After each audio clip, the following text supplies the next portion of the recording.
Snake Catcher Bronte, thanks for joining us. Thank you so much for having me, Michael. You're a hard person to catch. I've been trying to get you on this podcast for a while. You must be chock-a-block busy catching snakes. Well, you decided to try and get me during my busiest period. If you waited till winter, I would have had pretty much every day of the week free. You're sort of just starting to wind down a little bit. I mean, you're still catching a lot of snakes at this time, but how long before you go into hibernation? Oh, well, wouldn't that be nice? Well, the thing is that even through winter, I'll get multiple calls because people will find something in there. Like just last winter, someone called me, I've got a tiger snake under my house. I go out, it's actually a blue-tongued lizard in brumation. So there's always going to be calls throughout winter. But yes, definitely now I'm personally not seeing a wind down when it comes to calls. I will have some days where it's dead quiet. I love a rainy day. A rainy day gives me a day off. Yeah. But otherwise, I'm not seeing a wind down, but I'd expect that to hit in the next month or so. Has this been one of your busiest summers? This is actually my first summer. Oh, really? Yeah. So I actually only started Newcastle snake control last mid-year. So April, May, June-ish. So I've just been doing really well and it's been amazing. It's been incredibly humbling. I've learnt so much in such a short amount of time. But the Newcastle Snake Control just started last year. Before that, I was in zookeeping. We're going to touch on the zookeeping, but just starting a business, that's probably scarier than catching a snake. Oh, it's not my first time as well, but my husband, he actually has his own business. So I had lots of guidance along the way. And I've always enjoyed doing things for myself and taking initiative to do those things. So starting a business, I was like, I can actually put my own ideas and do it at my speed. If anything, I take on too much and I'm like, slow down. So I really enjoyed the process. I was going to say, how many other snake catchers is there around this? So Newcastle on the Hunter, there's a demand for more snake catchers, or it's just enough now? I don't think there's a demand for snake catchers. I think there's a lot of excitement around snake catchers now that we are seeing it a lot more online, and that's due to mainly the Sunshine Coast snake catchers. They do a lot of posting online and they've got a really big team. I think they've got about 23 or something, 20-ish catchers underneath their name. In the Newcastle area, there's actually a good selection, a good range of catchers, whether they go out as far as like Cessnock, Singleton. There's some in the Central Coast. I'm probably the most central to the Newcastle, Lake Macquarie, and Hunter Valley area, even Raymond Terrace. I'm dead bang in the middle. But I have my connections of who I like to work with, some snake catchers that share the same values as me. So it's not that we definitely don't need more. Otherwise, it becomes an oversaturation and it loses as a snake catcher, I have my values in place of why I do what I do. Yeah. And sometimes there's a few cowboys out there that just don't have any values and they don't see consequences to actions that they do take. Yeah. You say you're plenty of cowboys, but are you the only cowgirl? No, I'm not the only one. There's some amazing catchers through Hunter Wildlife Rescue that have been doing it way longer than I've been doing it. There is another one that I do work alongside up in Port Stephens. She's brilliant. She also does stuff for Hunter Wildlife Rescue too. So I'm not the only one, and there's a few online that I have been in touch with every now and then. We touch base, we share videos, we have a chat. There's some really great ones around. How many call-outs would you get? Say when the whips are cracking in summer, how many call-outs on average a week? I could get on a really busy day, I might have 15 to 20 calls in one day, but it doesn't mean I go to every single one. Right. I might go to in one day, if it's the busiest day, 6, 7, 8, 9, 10. But part of my values in my business is about encouraging people that you don't have to like snakes, but if you learn to live alongside them, first of all, you're going to save money and you will be more confident being around our wildlife because that's essentially what they are. They're Australian native wildlife and they've always been there and there are ways to be safe around them. Because the whole Aussie thing, especially Americans say, you Aussies, you got snakes and spiders and, you're not afraid of anything. But in reality, most of us are scared. Yeah, and that's all down to, well, first of all, fear-mongering because there's no good story unless it's scary, really. The sharks are a great one to throw out there. They always live in the ocean, but, man-eating shark, here we go again. We only really talk about them when it's a bad thing. Where about snakes, that's one thing that really gives people the heebie-jeebies. And being able to talk people through those fears, I've seen incredible changes even just over the phone or even in person, like someone that couldn't even say the word snake. By the end of my little visit with her, because I'm very patient, I take my time, she was able to look into the bag for the snake that I actually had gotten out of her car, which was massive. It was such a win. I saw you walking up the raceway to get up here into the library. Bush, bit shrubs on either side. Do you just have to look and go, there could be one there, or can you switch off? I can switch off, especially because my mind was coming here. So if anything, I was just like, I went down the wrong path. That's embarrassing. Hope they didn't see me through the window. I did. I know. So I was like, oh, hope I'm on time. Is it the best job in the world? I mean, I was talking to Dave before. He's got a great job where he does a lot of corporate work. He's in a different place nearly every day, although there's a few times he might be there for a week setting up and that, but ultimately always each week there's a different situation. Is that the best part of the job? It's always something different. You don't know what you're going to get. Yeah, well, I like to call it enrichment. And in zookeeping, when you give an animal something, like when it has to work for its food, or you give it a puzzle to figure out, like in the wild, because, every day is different. That's why I like to call it as well. So every single day I can get enrichment. There's a brand new challenge, brand new people I'm going for. Snakes will always behave differently based on their personality, even if they do follow a similar pattern of behavior.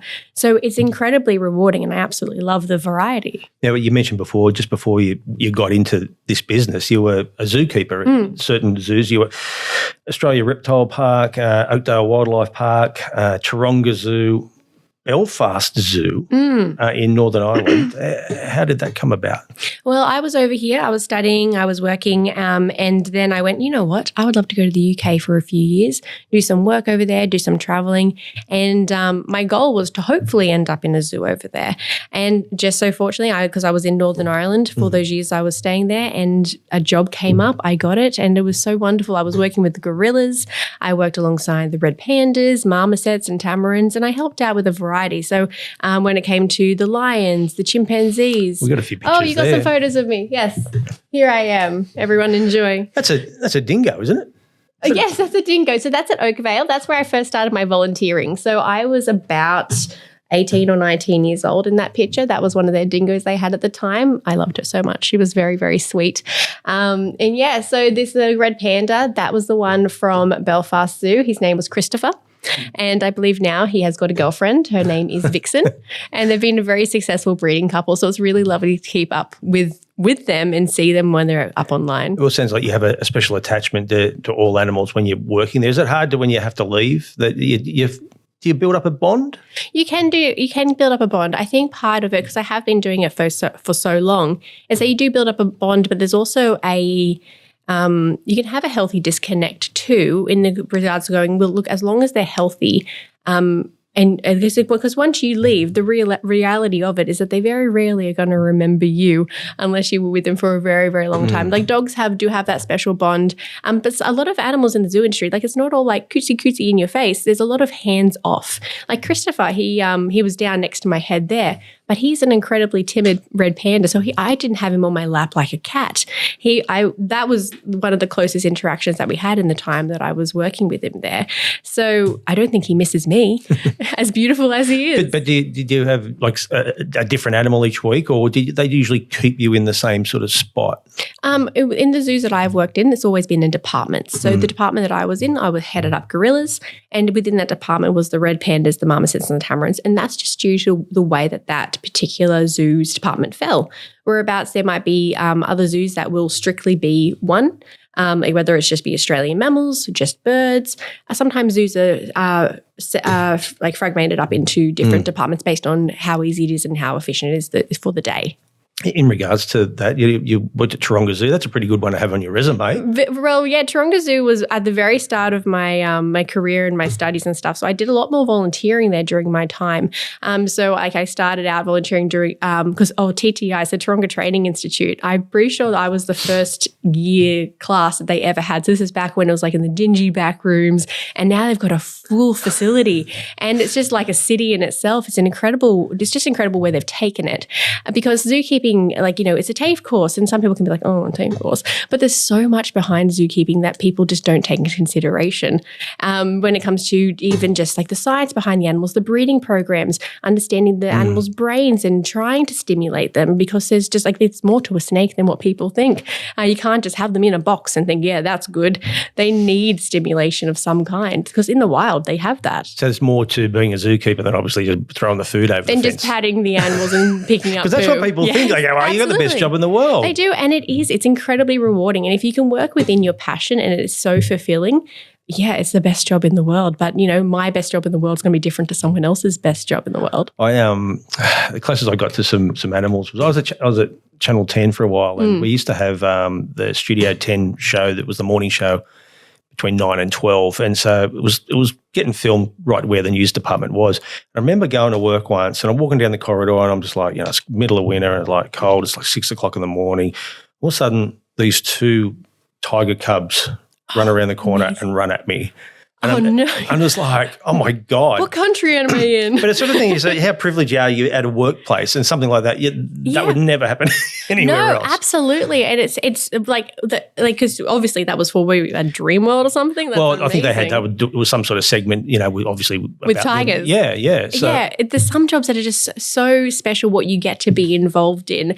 And just like that, I did when I was in Northern Ireland, I did some TV extraing behind the scenes. So I've been in a few TV shows as well, just to fill the time. And that was, I loved being behind the camera. I thought that was fun, or even in front of it, just as a background person. Yeah. I mean, as a child, we've got some random pics of you as a child, just to show. Yeah. Now look at this. Now this one where you're up on the pram, that's not good parenting there. Oh. What's going on there? Well, they trusted my ability, so I think trust at an early age is excellent parenting.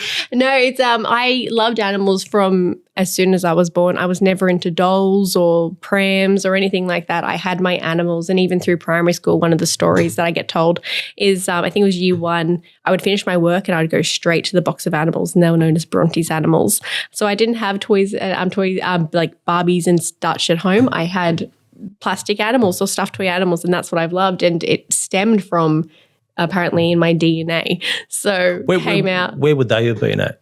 I'm actually not 100% sure. So I grew up in Hamilton and then moved to Warners Bay, but at this point I would have been in Hamilton. So this could have been it could have been Blackbutt. I was just wondering whether, like that one up the top where you're about to jump over. It looks a bit like Oakdale. It could be Oakdale, yeah. Oakvale, sorry. And I'm sort of thinking, wouldn't it be as amazing you're there and then one day you're working there? It's amazing how it comes around, because I've got videos at home of me looking at the elephants at Taronga back when the elephant enclosure was a bit different. Yeah. So going back and going, I wonder if I could actually remember this, or it's just pictures. You've got a toddler now, 2 years old? 2 years old, yes. He or she? It's a boy. His name is Loxley. Do you let him do that? You just climb on the fence? I don't think I have much control over that. He's an incredible climber. That's obviously genetics itself. But I've taken him to Oakvale myself a couple of times. He's very good with the kangaroos. He's very excited. He loves birds. But right now he's at the stage where he's all about trucks. I don't know where that came from. I'm not into cars. They all like trucks at that age. I know. It's just wheels. And so I'm wondering if there will be a shift, if I can just brainwash him my direction, because I don't want to look at trucks forever. I want to go to the zoo. Well, I was about to say there's another picture here of another well-known Dr. Harry. My hero. Yes. That'd have to be on your lounge room wall as a mural, wouldn't it? Oh yeah, it just covers. It's all behind my bed. I can wake up and look at him. It was actually very funny. When I was young, I was in bed and I had all my animals around me, and someone goes, "Oh, Bronte, do you want to be a vet when you grow up?" And I went, "No, I want to be a zookeeper," which is so funny because I watched Harry's practice every single Sunday. He was pretty much the only vet that I liked, because unfortunately at a young age my dog was put down, which meant that all vets were the bad guy for a long time. Yeah. But no, I love Dr. Harry. Maybe one day I'll meet him and then hopefully not make it weird. So. Well, to be honest, I reckon, I don't know, Dave, all these videos we got lined up here, there's a television show in Bronte, isn't it? Absolutely. Maybe team up with Dr. Harry, make it happen. Can you imagine? Pretty amazing. Throwing Chris the vet. You'll be Dr. Brown, yes. No, I honestly don't know if I have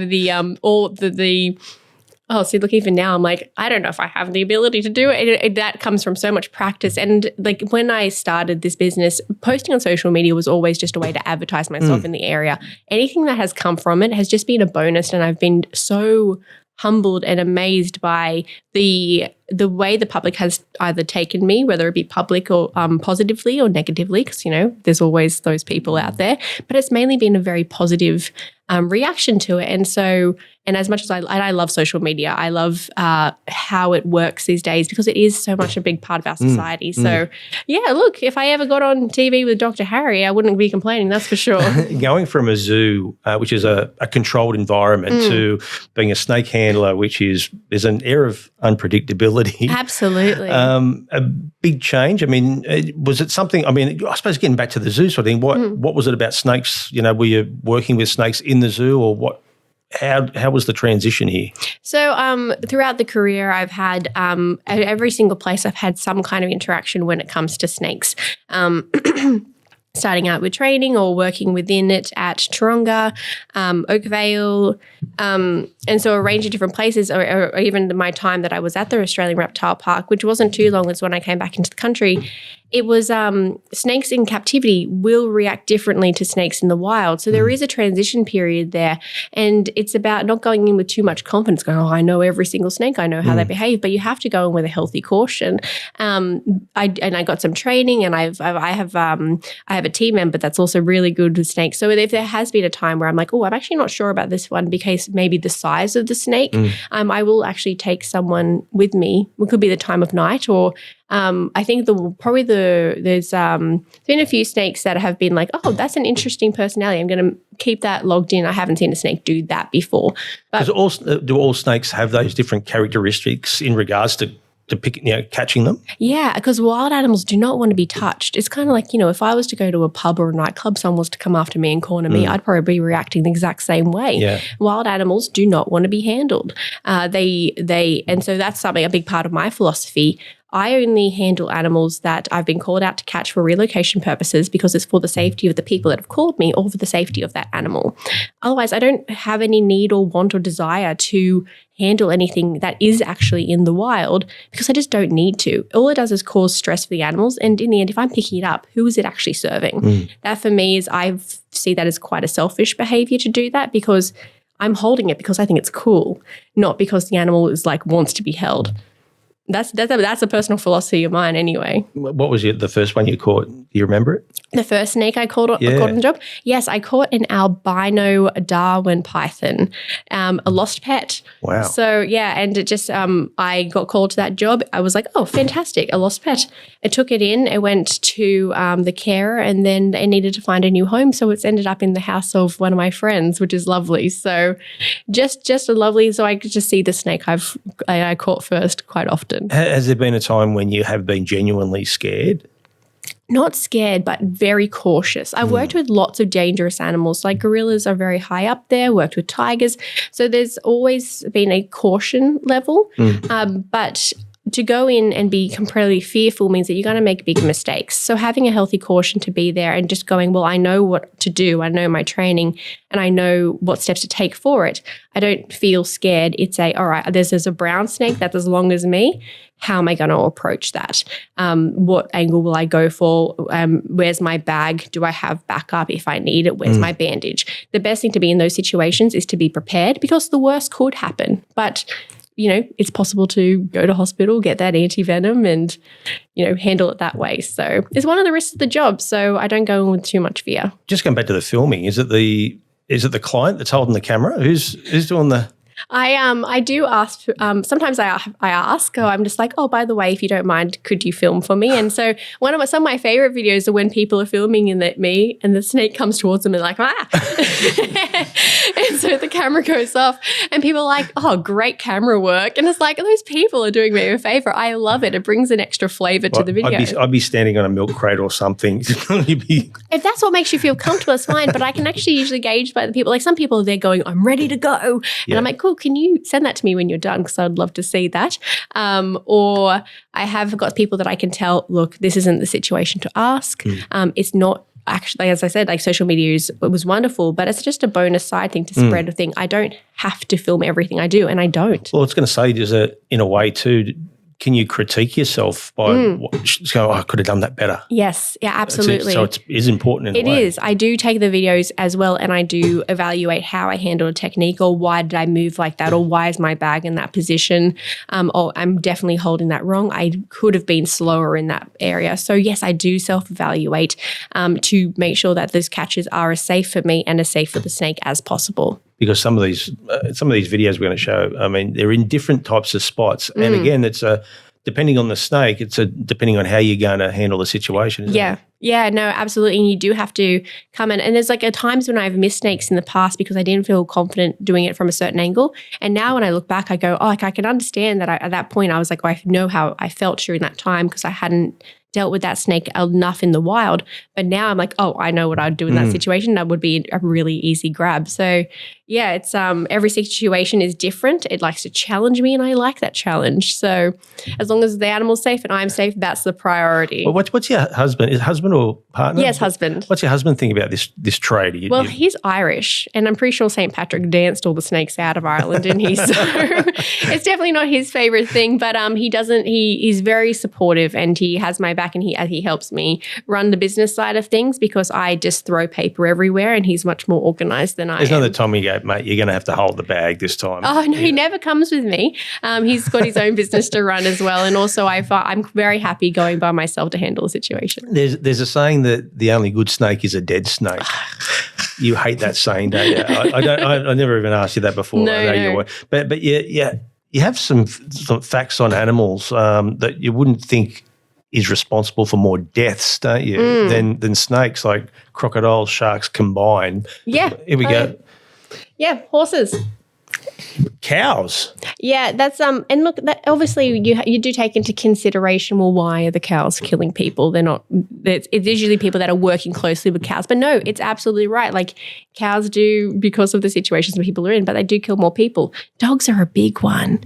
You hear about more dog attacks every year than anything else, and really, you hear about a lot of snake bites, but it's actually very rarely a death. But because people keep grabbing them. Stop grabbing snakes. I mean, crocodiles. I mean, we're getting them out the back of Wall's End now. Yes, but that good thing is that one was small. But crocodiles, people put signs up. Crocodiles are in certain areas of Australia. This is a very avoidable situation. Crocodiles. Yeah. There are signs that are like, "Don't swim. There are crocodiles," and people go, "You know what? This is a great place to go swimming. Right at this place." So look, 25 people I'm probably. Box jellyfish isn't up there. Yeah, like the Irukandji and stuff. Actually, I don't know the number for that, how many people have been killed by jellyfish every year, but box jellyfish are in that crocodile shark area. And yeah, so is this worldwide or is this just Australia? This is just Australia. Yeah, wow. So 21 to 20, like look at the difference of 222 to 39 people died by sharks. I don't know about you, but like if I ever die on a pony, I don't want anyone to report it. Don't talk about it. I don't want anyone to know. Death by Shetland. To be fair, if any horse is going to kill you, probably be a Shetland. They've got quite the attitude. Oh, my God.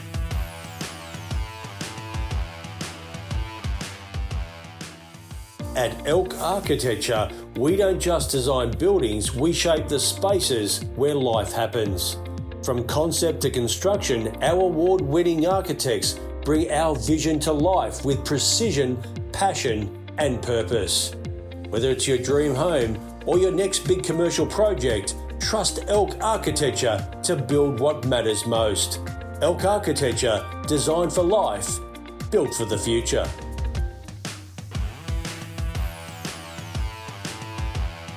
You post a lot about your catches. I mean, is there ones where you sort of you get out there and you sort of think, I'm not going to be able to get this, or is there times where that's happened where it's just like I can't? Or what's your success rate? That's what I'm trying to get at. That's a great question, and once I have all my numbers, I'll probably be able to put that down better. But part of the process, my process as a snake catcher, is that when someone calls me on the phone, by now I'm actually pretty good at telling, is this an emergency that I need to sprint to? As long as because I do have a call out fee that's involved with or without a snake, so I want to make sure I do get that snake. So when I talk to the person, okay, what's the situation? Is the snake outside? Do we still have eyes on the red belly black snake? No? Okay, how about we wait till we see it again before you call me out? Look, here's a bit of information about red belly black snakes. All right, how are you feeling about it? Shall we just wait and see if we ever see that snake again? Or is it still a peace of mind thing? Do you need me to come out? Do you want to wait till we see it tomorrow? Red bellies follow the same pattern. So it's all about education, because I'm happy to not I'm happy to not go to a job. I'm happy to help that person save their money in the long run if it means that they feel more comfortable living alongside our Australian wildlife, because that's where they belong. If you remove all the snakes from an area, something else is going to move in, and it's usually rats, and they're a lot worse than snakes. Yeah. So is there certain places, especially around Newcastle, where you sort of go, there's every chance there's more types of snakes in certain suburbs or certain areas? Yeah, absolutely. I find that if someone's going to call me around Lake Macquarie, it's very rarely going to be a brown snake in my experience. It's usually in the nighttime as well. It's like, oh, I've got a brown snake. I'm like, okay, well, how about, do you have a photo of it? Yes or no? Then from there, I've been able to decipher, well, it's probably a golden crown snake or a marsh snake. In fact, some people in those circumstances are like, we need you to come out now, it's a brown snake. And there's just no talking them out of, or talking them down. So I will treat every situation seriously. It's a brown snake. Okay, that's what they think it is. That's what we'll go to.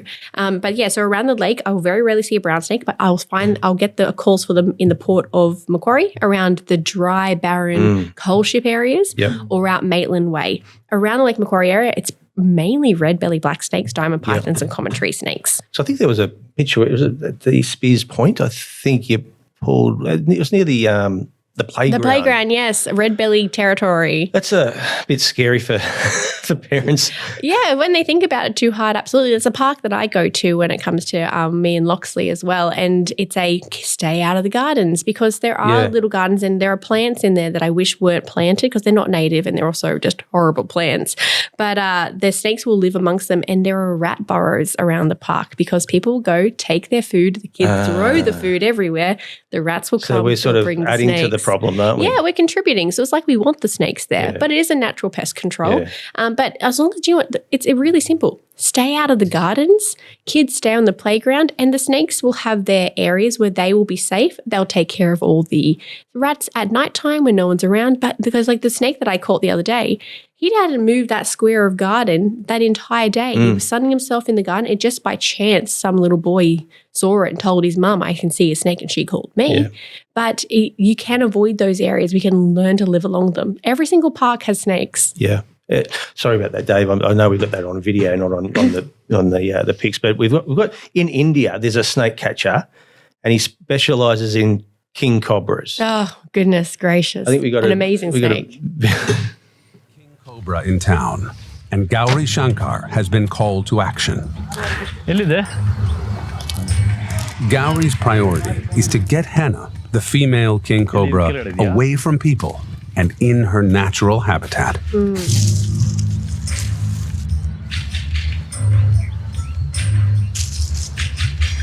Gauri's right-hand man, Prashant, is always at the ready with his special snake bagger. He's got a team. I need a snake bagger, but I'm lacking. Prashant tries to encourage her forward from the opposite side of the road. It's working. The startled queen bolts straight into Gauri's expert grip. That is a big snake. You can see where he's holding it. It's actually below the cloaca, which can actually do a lot of damage as well to the spine. Hannah is feisty and desperate for an escape route.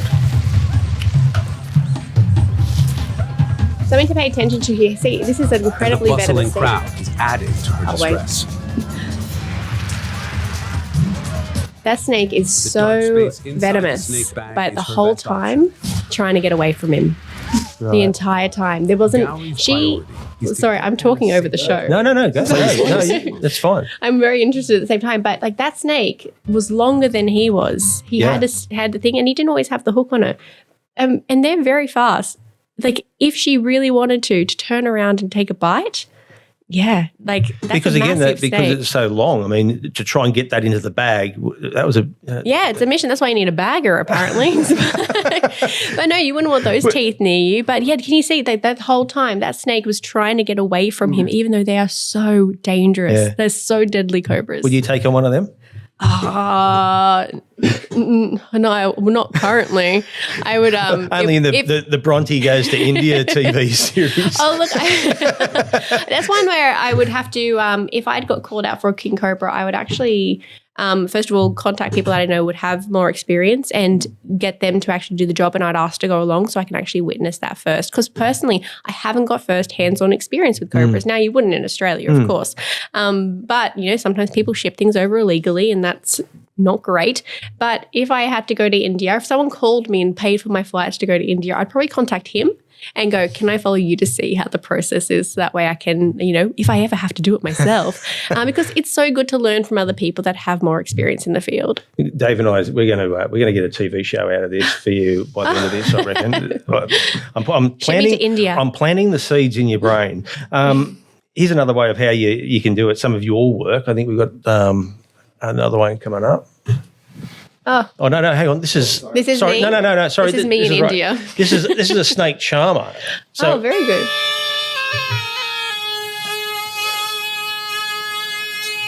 These snakes are just so beautiful. Pretending to hypnotize a snake by playing an instrument. I'm actually wondering whether this snake has been defanged or not, because I do know they do that. So even if it is venomous, they will remove the fangs, which they would have to do repetitively over time because the fangs do grow back. What a beauty. And you don't want to show your 2-year-old this. You'll get a little trumpet out and... Yeah, wouldn't he? He'd run straight for it, try and grab it. It's incredible. It's just sitting there. This music puts me to sleep at night. It's beautiful. Maybe that's another way you can do it. I wonder if that would work, if I can get one of those weird things. I wonder if that would work on Australian snakes. Why not? Come out into my bag. When you arrive at a house, who's harder to manage? Is it the homeowner sometimes? Who's harder to manage? It's cool. It can depend. Sometimes it's the people, sometimes it's the pets. Sometimes it's the neighbour that comes over and then he wants to talk to you about how he used to kill them with a shovel in his backyard. And just what you want to hear. I can handle it, snakes or whatever. And it's like, okay, thank you very much for your opinion. You're wrong. But you can go back. I actually didn't invite you here. It was good. Good thing you're there then. Yeah. I was going to say the urban sprawl continues, especially in Newcastle. We're building, we're expanding further into bushland. And how does that affect the habitat? It affects it because suddenly you're wiping out the homes for animals that do live there. Like I know that the Link Road forest is actually due to be completely demolished. Yeah. And that will happen very, very quickly. Can they get you in and go for your life and try and relocate? I know it sounds weird, but there's going to be go into the forest and relocate the snake? Well, yeah. This is the area we're going to flatten. If there's some in there.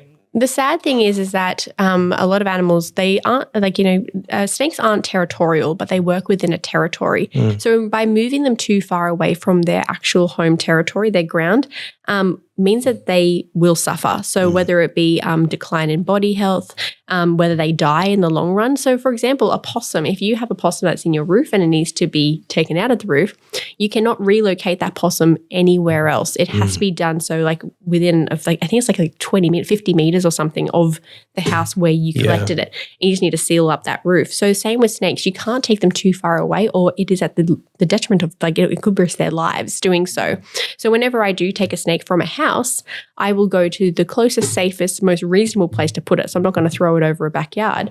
But like a snake, like a common tree snake that is a non-venomous one that I do encourage, hey, why don't you keep it in your backyard? Because, it's actually a good snake to have around your children to point out, to teach about respect that's actually not going to hurt anyone. How do you feel about that? They may say no, that's totally fine. I will then take it to that closest bushland because I know that snake is not going to be a problem. Red bellies, of course, I'm a bit more wary of where I'm going to place them because I don't want them to just rock up in someone else's backyard. But most of the time, the snakes have been there and you just for years and years and years, and you're just not aware that they're there until that one time. This would be hard to work out, but do you think snakes do return to the to a house, or they can do, yes, because that house is within their territory. Now, there's maybe that snake has never actually been in that particular backyard before, but Joe Blow down the road has just mowed his lawn and the snake's gone, what's happened to my home? Or maybe he's moved a pile of wood that snake has been using for the last 3 years because he's never touched it. So yeah, sometimes snakes they will come back to houses. If they pick up a scent that's there. So if I pick up a snake that has a backyard that is overrun, which means long grass will bring rats and there's leftover food and there's places to hide. You've got a pond in your backyard that has frogs, and I move to somewhere else, it will find its way back to that ideal territory that you have created for it. Just with snakes, how important are they to the ecosystem? Incredibly important. They are so important to the ecosystem because they help keep balance. Snakes are not the ultimate predator. They're also prey species. So they keep pest species down while also being food for each other and for other animals too. So they're very much like a cleanup species that takes care of the lower ones that we don't want they have overrun. They're needed. I mean, if you could relive a call out, good or bad, which one and why? Ooh, if I could relive a call out. Have I done one recently where I've gone, I could have done that better? Let me think. Actually, there was it's not that I would revisit it. It was just such an interesting call in the first place because these snakes are so rare in the area. I got a call down to Belmont and they were like, there's a brown snake in the backyard. And I looked and they're like, but we're not sure if it's dead. It's not moving. It's been there. And then I rocked up. They're like, look over the fence. There it is. And it's in complete shade and it's so still. And I'm looking over the fence and I'm like, that's not a brown snake. But is it a brown snake? What am I looking at here? Went around beside the house and I got so close. I got from here to the microphone, just kneeling down next to it going, what is this snake? And I was like, it's not a brown snake. I can tell that, but it's not one that I was really mentally prepared for because I hadn't worried about snakes out of the area and identification for a little while because I'd just been so busy. And then I thought maybe it is dead because it's not moving and I'm right here. Go to, put my stick down in between because it's definitely a venomous species. Put my hook down and then I go to touch it and then it takes off and I'm like, it's alive. And I burst under the house. I had the worst bruises on my knees. And then I caught it and then was looking at the top of its head because all their scales are different. And this was at the same time that another snake catcher up in Queensland had got this beautiful red coppery color red belly. I can't remember who it was, otherwise I'll tell you to pull it up. In fact, if you look it up on Google, you'd probably be able to find the red belly that was found in Queensland. And so I thought, maybe it's a red belly and I've just found another variation of colour. That would be amazing, the chances. Then I'm looking at the top of its head while I'm holding it and the scale pattern on the top, I'm like, that's not a red belly, but it's not a brown. Anyway, it turned out to be a rough-scaled snake, which is incredibly venomous. Wow. More venomous than a red belly? More venomous than a red belly, and they're known to be so bitey. And I had taken him to, I brought him home because he had a bit of a scratch on him and I wanted Hunter Wildlife to take care of him. And when we had him and I passed him over, he's like, oh, he's very chill for a rough scale. These guys are usually very they just have spirit.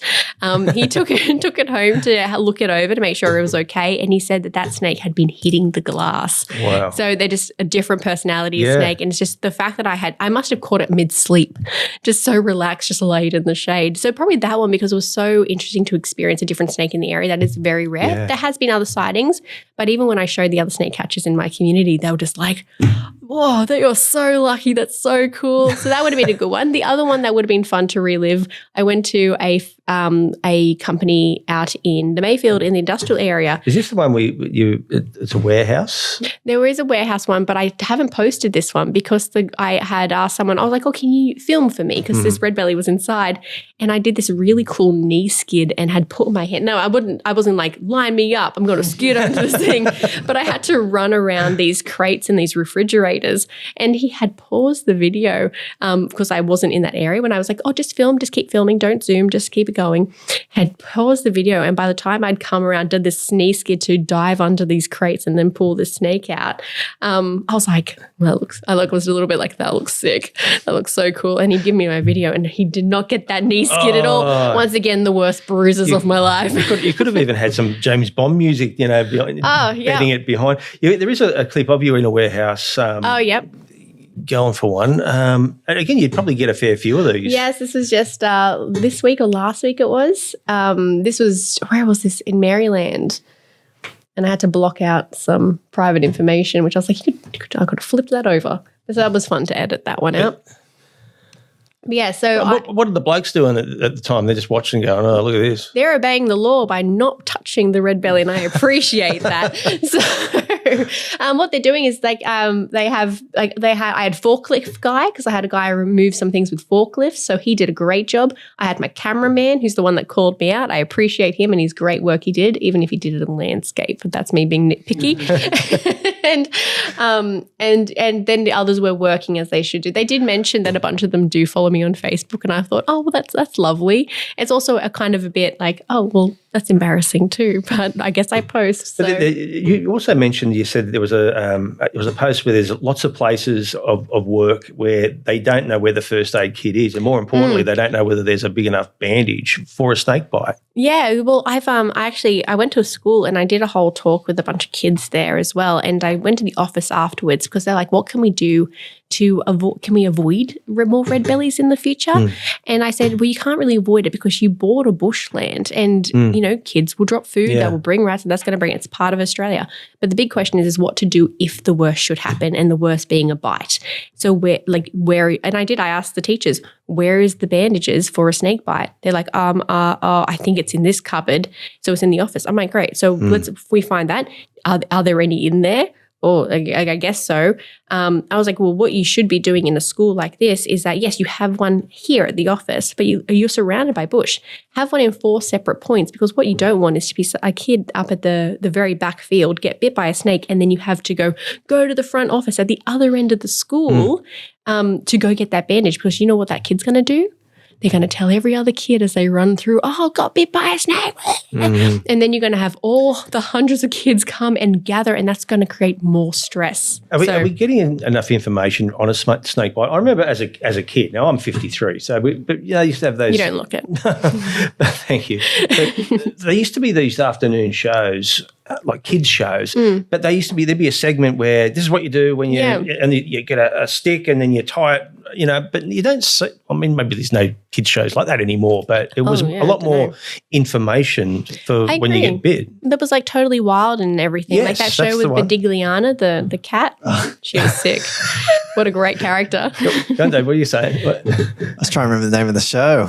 Raz the Rat. Bedigliana the cat. Feral TV. Yeah, but that wasn't the educational one. That was just a great TV show. Bring it back. But no, so I think it was Bedigliana on Totally Wild with their host, and they would talk about animals, or even what other wild ones were there? Well, even Steve Irwin. There used to be a stack of shows from 4 o'clock till 6. Oh, absolutely. Those sort of things. Yeah. Yeah. Saddle Club was very educational. Gone by the wayside now.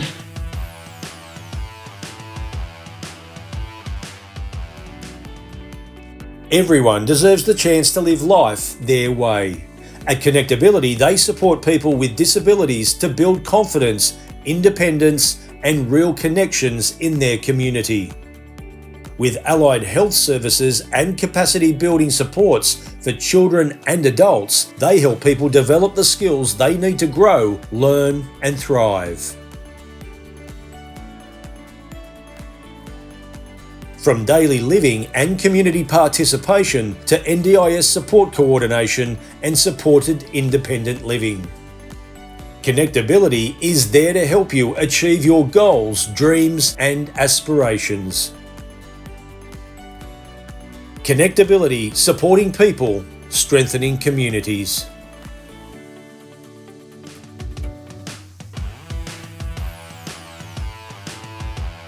You were at a carpet shop, which is Carpet One at Thornton.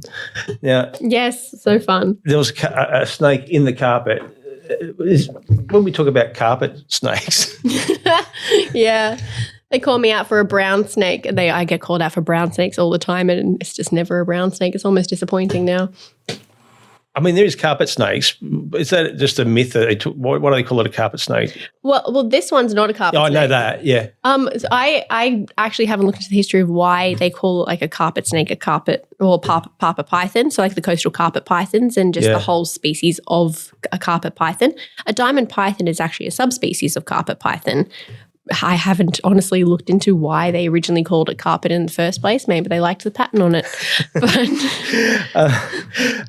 look, is it true that the younger snakes, especially with brown snakes, have a more venomous bite? No, because they don't know. That's what I was told. I thought it was in adolescence they don't know how to hold their venom. They just go all out. No, well, the thing is that there's a pic too of a you got the babies. I've got a few babies that I've caught. Like today, I think I caught about 2 red belly babies. Yeah.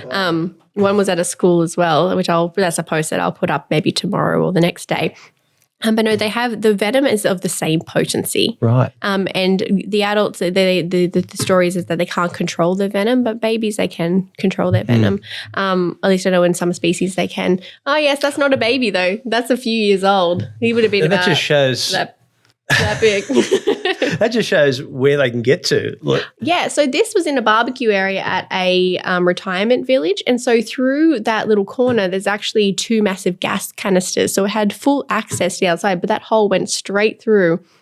And and when I came and I was standing next to the brick wall, like looking at it, going, oh, I can't grab it by the head. Yeah. And so I was trying to peek over. I'm like, okay, there's tail there. But if I up here, it's going to go backwards and then it's going to go into the bush. And I can't like jump over the wall and do a backflip. So this one ended up, I came out to this place because it's 5 minutes from where I live. And I make deals with people that live close to me when I will come back and I'll come back and I'll come back because some snakes will, reappear and show the same patterns every single time. So I was waiting for this one. I visited them about 4 times, but they live right next to a golf course and it's just this massive body of water. So it's perfect for them. Yeah. So anything like near dams or anything like that, it's you're just going to have snakes. So there are frogs there. There are going to be red bellies. And so there will always be balance in nature because there's an ecosystem within that. You know what? When you find red bellies, you kind of see kookaburras nearby because they like to eat them too. Yeah. Exotic snakes. I know we sort of touched on it before. There's over 180 different species of snakes in Australia. Not including the sea snakes. You've done more research than me. But there's no valid reason to have an exotic snake in your house? No, absolutely not. Is there some type of permit? No? Nothing? No. So reptiles, you cannot have exotic reptiles within Australia. And it's something that I completely agree with when it comes to a lot of exotic animals, really, because it's so unnecessary. When it comes to why, if you're going to go for reptile, well, we have 180 species. Now, don't have access to all of them because, a brown snake, you don't really want a family and you go, oh, our first snake is going to be a brown snake. Yeah, great idea. Instead, there are options like a children's python, a Darwin python, smaller species that are, they have a really good temperament when they're young and then you can raise them and they live for a good amount of time. Or if you wanted to start bigger, diamond pythons, carpet pythons, you can have those on a level 1 license.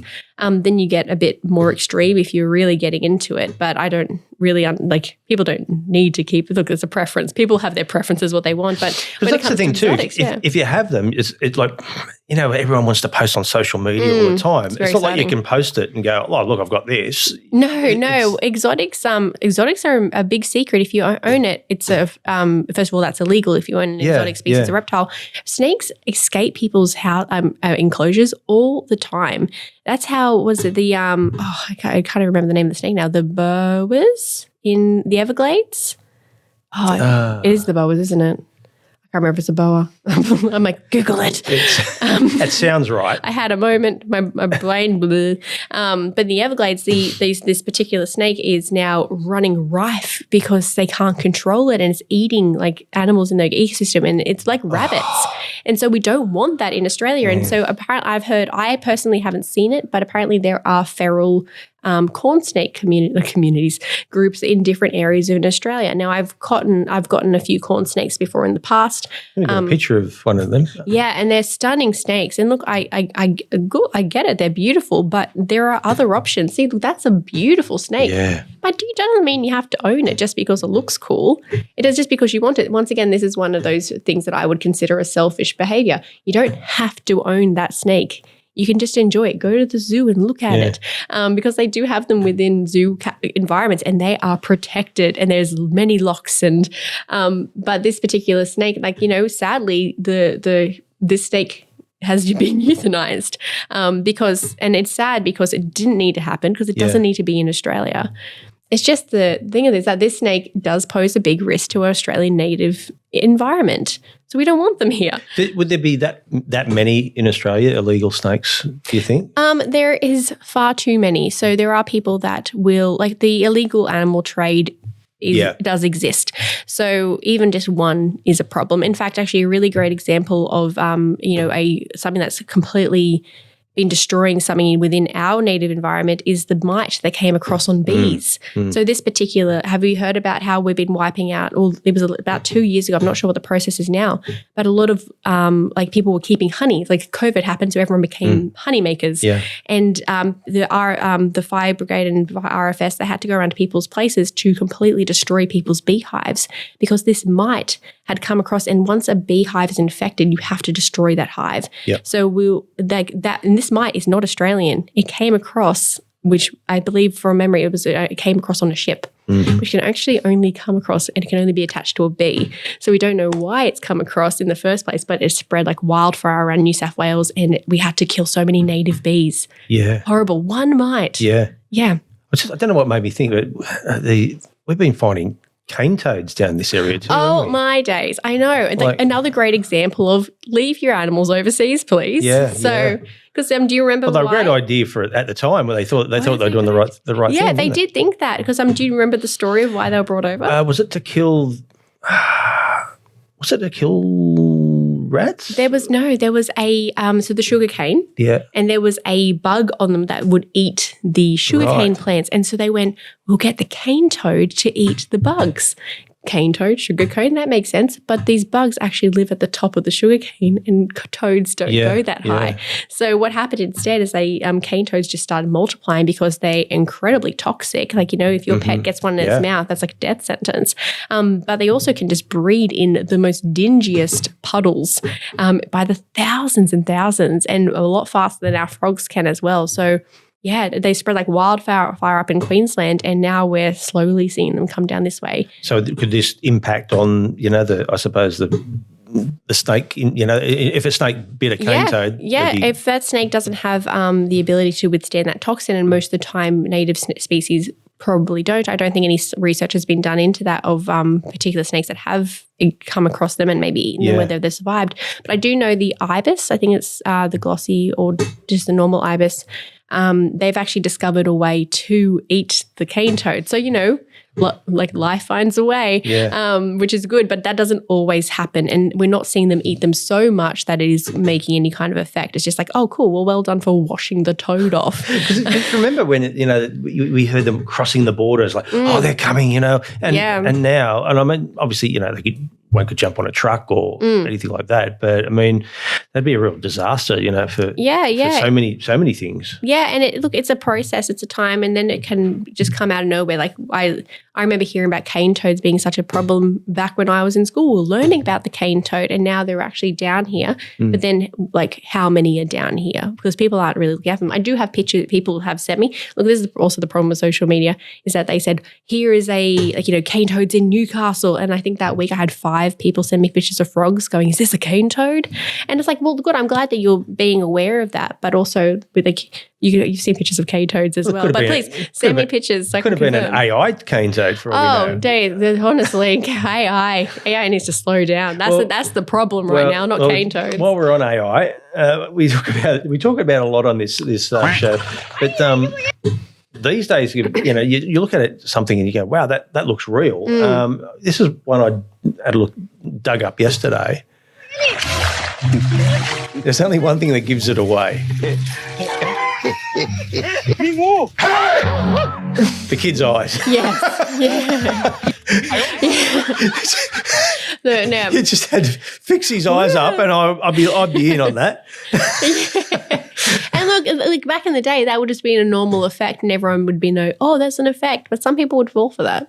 So also, pets can get into a bit of bother at times. A snake ate a cat in Queensland. yeah. I think we got that too. We got the whole of eating, have we? A carp Do you know this guy? I do know Giffo. He's wonderful. under the house, which is quite a common scenario that people let the dog or the cat out. Snake's already curled up in ambush. It's a nice, cool spot, but also they know either a rat or a pet is going to come under here. So Ambush predators do that. They wait. Quite a big snake. Hey, if you're a snake eating a cat, you've got some size to you. Beautiful carpet. Come with you. And of course, all pythons feel very, very scared if they're getting wrangled when they've just eaten something big, because they can't do much about it. That's true. Look at the size of this snake, far out. A lot bigger with the cat inside, which is obviously a tragedy to lose a pet like that. We shouldn't smile when someone's pet has been eaten. So that means that snake eating something like that out in the bush doesn't have to go out and hunt for another month or so. They're a very efficient animal compared to every other animal in that they eat 1 or 2 food items every few months. So they go an incredibly long time without food, and then they grow with what they eat. So if they're eating a lot, stretch they in can that grow very belly. quickly, or if they can actually go for years without growing much at all in some parts of Australia and the world as far as snakes go. But how's that? That snake would be hating life right now. Have Have you ever had a food coma and you're like, leave me alone, don't touch I me? know a lot of people that don't like cats that would be loving that video. Oh, look, Video just quietly. and we don't wish harm on any animal, course. but I'm once again I'm a huge advocate for keep your cats inside. A really great example, like there are risks to having your pets outside. They could get hit by a car. They could be a tick could get onto them. They could be eaten by a snake. Actually, I had a call from a lovely woman that lives near me, and she's aware that the snake's in the yard, but she called me, Bronte, there's a diamond python. It's eaten one of my chickens. And she's like, I'm going to go check on it, see there, because it had curled up in the nest, big fat belly. Don't they go for the eggs, not the chickens? Oh, diamond pythons, when they're big enough, they can go for those big chickens. I was going to say the chicken or the egg. But she went back down, and the chicken had been thrown up. So, right. Yeah. So in stressful situations, so like if they are lifted and it's not treated delicately, they will actually regurgitate their food. So what had happened, because she's like, oh, it's thrown it back up, and I was like, interesting. What can you see? What else is around? Yeah. And a lace monitor had come by, and so a lace monitor would eat a diamond python, and so it's gone, oh crap, then taken off into the bush. We should have that on video. I know, but I was like, next time, let me know, and I'll come straight up. I was going to say, after seeing that, after a day of call-outs, how do you wind down? Are you still pumped? Well, it's a funny thing because, like, I might have a day where I'll have received like a call at 7 o'clock in the morning, and then the day looks like a beautiful day, and maybe I will receive a call or hear or two or just an advice, but I might not get another call out. But it's a really nice day. I want to go to the beach, or again, I could take that day, but then I go, but I really want to make sure I help people when they need me. Or maybe I can just get out of my pants because it's really, really hot and I just want to put shorts on. But then, and I know as soon as I put those shorts on, I'm going to get a call to go out somewhere. So to even wind down, there's been times where I've gone, you know what, I'm not going to shower and like wash off the day until maybe 8:30 at night time, because I get quite busy in the afternoons, because usually people come home from, they bring the kids home from school, or maybe they get home from work. There's a snake. Do you get any night call-outs? I do, yeah. The latest I've received is like 1 a.m. And there's times where I do take, my sanity into account and needing sleep. So I will put my phone on Do Not Disturb. But there are times where I do have that phone on, and I will then go out to those call outs. So I've taken on hospitals in the middle of the night because there are a few snakes that are more nocturnal than others. So they just rock up in some unusual places sometimes. Newcastle, plenty of beaches for sure, and most of the time you think snakes are in bushland, but there's been some very close inland areas, especially I think there's one up near Scratchley's. Yes. near the brewery, which was like Yes, is it's this the brown one? snake. Yeah. Now, see, this is one of those videos that I've looked back on and gone, I was holding that snake incorrectly. I was holding it far too close to the end of the tail, kind of like what I said with that cobra. Yeah. Because you can actually see the skinniness of the tail. So I was holding it below the cloaca, which is the butt. And it means that I can do a lot of damage to the inside. So I wasn't holding it correctly there. Did you know it at the time, or was the that just a time- case of you can't really adjust? It was at the time where I was like, I can see that I'm holding it wrong. But I also got distracted very quickly because she had eggs in her belly. And I was like, that's interesting. And that's when I can actually look back on that one and reflect and go, okay, I see how this brown snake was reacting. And this time I definitely had my bag too far away, but at the same time, I didn't expect to find the snake as quickly as I did. So this was a really good reflection video for me. But yeah, no, look, there's scratchleys. I've eaten at scratchleys. Bronte, you're sitting there critiquing yourself. I know. I'm sitting there going, it's near fucking scratchleys. It's how close is it to there? Well, you know what? Maybe if there weren't so many water rats, then there wouldn't be brown Well, there snakes. there you go. But is that to see a brown snake in that part of Newcastle? It's normal, yeah. So all those rocky areas along there, people even go to the break wall. There are people that I know that fish off the break wall and they've seen brown snakes there. There's a lot of people there as well that will leave food out for the cats. So the stray cats that live along there. So suddenly you have more rats, you have more cats, you have more food for the snakes. So it's all part of its great circle of life.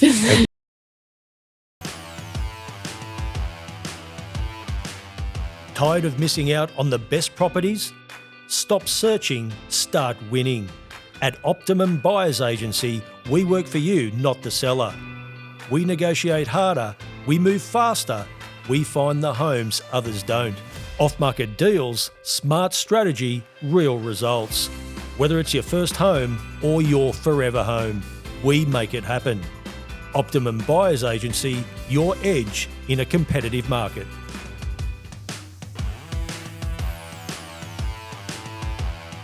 Now, last year at Magenta Shores on the Central Coast, there was an eastern brown going across a fairway, and I reckon it was the biggest brown snake in the history of brown snakes. There's a big call, Bronte. Oh, yeah? And I know you've seen some snakes. I have seen some snakes, but there are some massive browns. Look at that. Beautiful. Just minding its own business. Taking care of any rats on that golf course. You're welcome, golfers. That's enormous. It's like a python. It's a big snake, and look how healthy that is. Look at that shine in that body. I mean, it's fantastic. I don't know whether this is true, but the reptile park used to be in a different place on the Central Coast before it moved to where it is now. I believe that's true. It was around a rimba, I think. Yeah, and then they moved to that really great place where they are now. I don't know whether it's a myth or an urban legend, but they reckon some guy took a heap of snakes and released them in that Magenta Shores area where we just saw. So I don't know. I might be wrong. Oh, I don't know that one, but I do know sometimes there are, in every industry, there's someone that could be doing the wrong thing. And sometimes people put snakes in the wrong area because they don't follow the rules. So I guess so, but also people dump their illegal pets and problems stem from there too. So, and illegal pets don't always mean exotic. You need a license to own reptiles. And if someone finds out that you've got, the snake that you shouldn't be having, then usually you go, I'm going to dump it before I get a fine. Yeah. Well, Dave, next time we play golf, if we ever play at Magenta Shores, you hook or you slice and it just stays there. We just new ball, please. I actually had to do it. I dropped off a diamond python to the Merriweather Golf Club a few months ago as well. And my dad was nearby and I was like, oh, Dad, actually, can you help me? Because I don't know anything about golf. I don't need to know anything about golf, but I need to get across this golf course. And the people at the Merriweather golf course, it was lovely. They let me a cart. And thank goodness Dad came along with me. I was holding the diamond python in the bag and then he was driving along and then we would stop and he's like, all right, now we have to wait because these people are going to tee off. And because honestly, if I'd driven myself, I would have been shooting across there. I would have made so many golfers very, very angry because I don't know the golfing etiquette. I'm going to tell you a story at Merriweather Golf Course. You're not going to like it. Oh, dear. It was an accident, right? It wasn't me. Okay. It was my mate who was playing with me and it was on about the second tee and there's a little dam there and there was two geese. Okay. Oh, no. Walking across. And they were in a fair distance. And he said, do you reckon I should go? I said, oh, come on. If you hit one of them, you're unlucky. He's hit one of those worm burners. These are ones that just like it only goes about this far off the ground. What's a worm burner? It's when you sort of hit. When you tee off, usually the ball goes up in the air. Oh, This one yeah. sort of, you hit it and it sort of stayed about a metre off the ground. Mm-hmm. It's hit this goose no. in the neck and snapped its neck.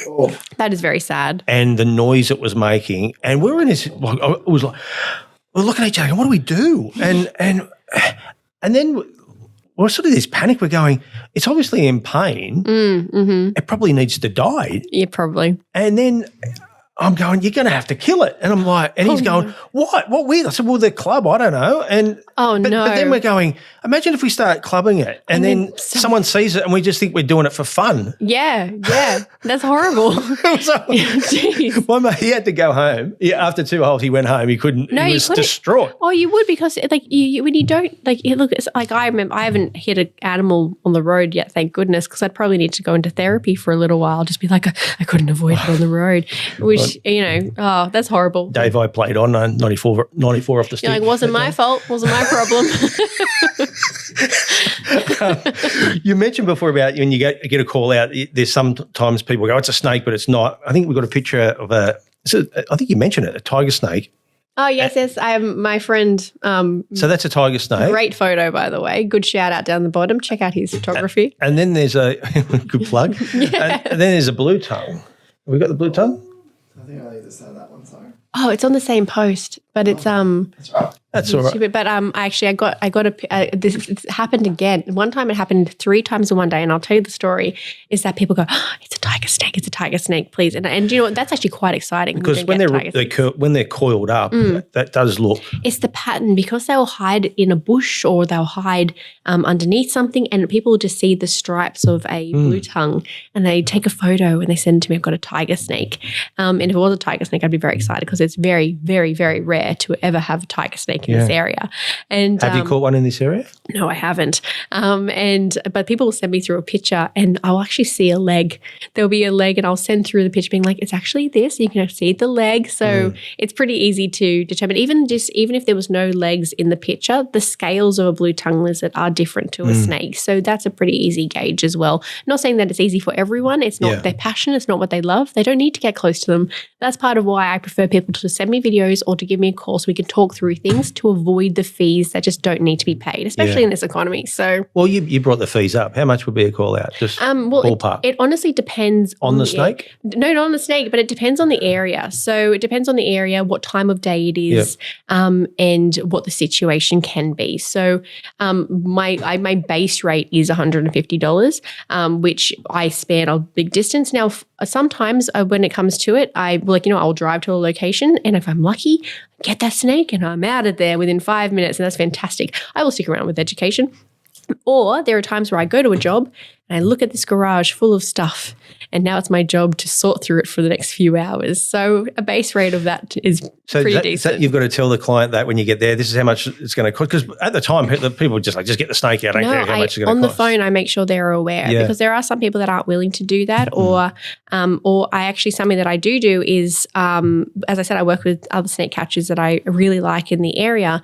And if someone's closer to them and I know that the call-out fee will be lower for that person in that area, because sometimes it will go up based on the distance that people are at, I will say, hey, look, you can save me for a backup if these people can't get to you, but hey, here's some numbers of 3 other snake catchers that are around you. If one of them isn't available, they can get to you faster, because sometimes it's actually about speed rather than, just me getting every single job, because I don't need to do that. And also, I do have other things that I enjoy doing with my time, and if I'm just on the road constantly, that is exhausting for me.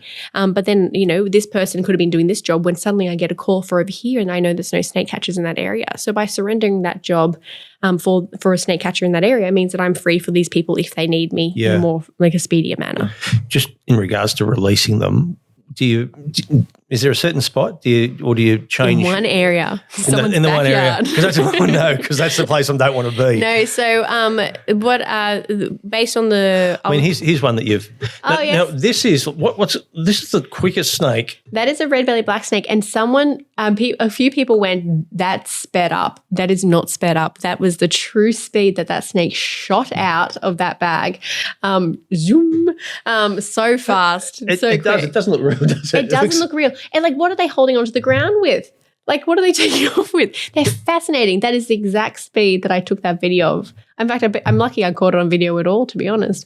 So would it be a case of when you catch one, you let it go close to where it is? Because again, you're talking about that habitat that it's terrain, that's area. Yeah. You don't take it too far out of it. So the National Parks and Wildlife Service under the license says that you can release snakes within 20 kilometres of you catching them. That's far too far. Like as I said with possums, you have to release them within 50 metres of where you found them. Like in a roof, has to be in the backyard because of territory. Snakes, they work within a territory. So studies have found, and there's a really great study going on right now down in Canberra with ACT Snake Removal is the one doing it. And I went to a talk with the Australian Herpetology Society last year, and it was so fascinating to see the damage that can be done if you take a snake too far out of its habitat. Yep. So when my personal rule when it comes to relocating snakes is that I keep relocations within 2 kilometres. It is very rare for me in the Newcastle area right now with the way that we are for me to have to move too far away from that. But like I got a diamond python, a beautiful big diamond python from the middle of Mayfield East. And I looked at my map and there was no one wants a massive diamond python in their yard. Yeah. So I was like, where am I going to put this snake? And this the only time I've broken my rule of within 2 kilometres because I went to 2.5, and I asked very politely of the people that worked at the wetlands there, and I said, I have a diamond python. I can't put it across the road at Kooragang. Yeah. This is going to be the best place for it to come. Can I release it here? And the man that let me in, we drove all the way down the back, so we popped this diamond python down there, and it was a stunning snake. It was absolutely beautiful. Wow. Yeah. When I was at working for NBN News, we did a story on a snake catcher. This is going back, God, 20. Oh, one of the originals. 2013. Yeah. And he caught this brown snake, and he filmed himself doing it. But we wanted some vision of him releasing it. So he took us out the back of West Walls End. And very good place. And what he did, we set up the camera, and he just said, mate, get back. This is the biggest brown snake I've ever caught, and it was enormous. Not as big as that one with magenta. No. But thing is, so he pulled it out, but normally like that one, we were expecting it just to go this way, but we're standing there and behind the camera, and it turned and started coming, and we just bolted, but we got the best shot because this snake went all the way up to the screen and just went onto the screen. Oh, it was nice. We got the shot. Yes. That's what we wanted. Snakes are man-eaters. They're out to get you. Grick, run the story. The only better one was in Wagga. We had to do a story on a those rodeo clowns. When the guy gets bucked off, he's there to try. So I wanted to do a story on the day in the life of a rodeo clown. And that's a cool story. I said, okay, so we got there, but the problem was it'd been a bit it was rainy the night before, so there was a bit wet underfoot. Now, usually wear football boots to get gripped for the ground, But he only had his joggers. He goes, I forgot my football boots, got my joggers. Right. You still okay? Oh, yeah, I should be able to do it. So anyway, we wanted to, he opens it up, the bull comes in. Yeah. And we said, look, we want you to run towards the camera with the bull chasing you, and you jump over the fence, and we just got the bull coming. Oh, cool. So everything was going great. The bull comes out, and he's doing stuff, and all of a sudden starts chasing him. And here's the money shot. And as he's got to the fence, he slipped over because he's wearing joggers, and we're just like, oh no! And he's like, grab the fence, and he's like, just got over in time, but this bull's still coming. Still going. So the bull starts to put the anchors on, but because the grass is wet, it's sliding towards this camera, and you just see. It's like, what in the Looney Tunes? And they have these crazy eyes. Yeah. Like the eyes are rolling. Yeah, it was just the greatest piece of, we just did it accidentally. And do it again. Oh, mate. But this guy, he was like, oh, mate, that was as close as it gets. Yeah. He's like, I loved it. That was the promo for the whole day, Dave. Oh, absolutely. You'd hear about that in another year. Killing that. It's probably it's going to do another run in the next year when they come up again. I was going to say your family, especially your dad. You mentioned him before. You guys like to do things together, and we've got a video of him helping you out. This is not the golf course one. Yes. What's this?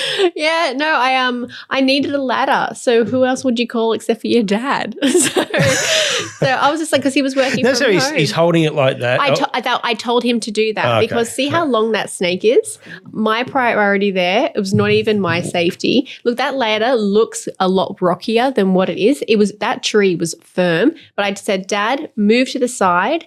It's fine up here. I don't want you to get bitten by a rogue snake. But yeah, no, I was like, he was working at home. I was like, Dad, can you bring me a massive ladder because I cannot reach the snake? And usually it's one that I'd be like, look, do you really need me? But once again, it comes down to the person that called me out there. If they want a snake removed, that is their choice. Yeah. And I can't talk them out of it. But that was a beautiful big diamond python. Oh, wow. He was very cranky when I got him down. What's your parents think about this? If it was like, if you were my daughter, I'd be like, I don't want you to do this. This is like you could die. Yeah, well, I don't think it's a risk that they're particularly thrilled about, but they've always been very supportive of me and the animal industry, and it's what I've always wanted to go into. Down this rabbit hole area, probably not what they planned, and there has been time where I have been bitten by a snake in the past, and I told them about it because I couldn't really hide my swollen hand, and Dad was like, "Why aren't you wearing gloves?" And I was like, I'm sorry. I'm 34 years old, but there's situations where it's like, yeah, no, I see what I did wrong there. I'm not going to make that mistake again. Well, I was going to say, how many times have you been bitten? I have by the snakes in the wild. Only twice. Yep. A common tree snake, which is non-venomous, and it was actually funny. I got it from someone's house, and usually they sit pretty chill in my hand, and this one decided not to, and I was like, yeah, no, I have never had one bite me before as it bite my arm and then let go, and I was like, oh, well, there we go. Now I've been bitten by one, and the other one was a marsh snake, which is a common snake to find around here. Yep. My reaction to a marsh snake bite was my finger swelled up, my hand swelled up, kind of like a toddler's hand, when they're all just like chubby. And I was like, ooh. And then I couldn't raise my arm very high for about a day or so. Yeah. Now, that reaction is pretty moderate, but your reaction to a marsh snake bite could be way more severe than mine because we don't know your intolerances, what you're allergic to. Like something like a marsh snake bite that would knock me out not knock me out, but a bit of swelling for a day could take you 2 weeks to recover from, and what underlying symptoms could do to you that you just aren't aware of. Yeah. A lot of people, there are people out there that would be allergic to different types of snake venoms. Like, for example, some people are allergic to bees. Some people aren't. I know that I'm not, but it doesn't mean that I'm not allergic to a different bee from a different area. So that's why it's like, please do not try and handle snakes yourself. You might not be allergic to the red belly venom, but are you allergic to the anti-venom that would give you some kind of pain relief? We don't know. So, just with the brown snake, just say you got bitten by a brown snake and you didn't have the bandages or what, how long you got? Oh, I think it was when I read this just the other day because I was refreshing all my my own knowledge on that. I think it's like the fastest was 30 minutes. Wow. Like from start to finish, and then it can take like 6 hours because that venom just hits you so differently compared to a marsh snake. So marsh snakes are so isolated, but brown snake venom just takes over. Yeah. Yuck. Does someone else that would want to get into your field, would you recommend them do it the way you've done it in regards to being in a zoo first? Or I suppose because you've really warmed yourself up to be doing what you're doing now, haven't you? Yeah, I would definitely recommend doing that. I would recommend expanding your knowledge or even going into animal rescue and getting those skills behind you first, because it's not like, just a cool job. Wow, that's awesome. Or even having pet snakes is not the same as wild snakes. So I do recommend people getting extra education about the animal industry and about animal care in general before branching into something like this. This job itself, depending on where you live in Australia, is not a full-time job for some people. I'm fortunate enough that I can make it my full-time job and I'm available all the time. Some people, like other snake catchers I work with, they can't do that. And that's fine. And they have said, I would love to do it full time, but actually it's just all year round is just not viable. I do take snake catchers on under my licensing, under my insurance. So people sometimes do work for me, and that's their choice. But I also encourage people, if you want to do it yourself, you can do it, but please do it the right way. Get those licenses and be stand by those licenses too, because it should be taken seriously, because wildlife should be taken seriously, and it's incredibly important that we do protect it. Are you getting back to, I suppose, the start again, where you've started this business? Did you expect it to take off so quickly? Was there like before someone said you're going to have heaps of work, or was it a case of, oh, am I doing the right thing? And all of a sudden you just land on your feet. I didn't expect it to take off as quickly as it did. I thought that I might get busy. But I've always enjoyed social media, and how it works. So I was like, oh, if I post once a day and stay up with that, and I do certain things, then they'll probably expand my reach. And I make sure when I see people, oh, this is what I do in case you need me, pass it on. But no, I did not expect it to actually explode the way that it has. And I see the responsibility in that. So that's why I know that, like, I went to a school today where I've seen people at the kids' park, and they're like, my kids love watching you. And so I see the responsibility in that. So you're not going to see swearing in any of my posts. Even in the one that I posted today with the snake in the shoe, he does swear in it, but I make sure that, like, I do the lead up, but I don't have a bleep because I'm not a pro video editor. So I just mute the swear section, because I do think that I have a responsibility on the internet to the children and the families that are watching it as well. So it's a every day I learn something new of how to approach people, or deal with, as I said, negativity on the internet, or even the positivity. The support has been way more overwhelming than any negativity that I've received.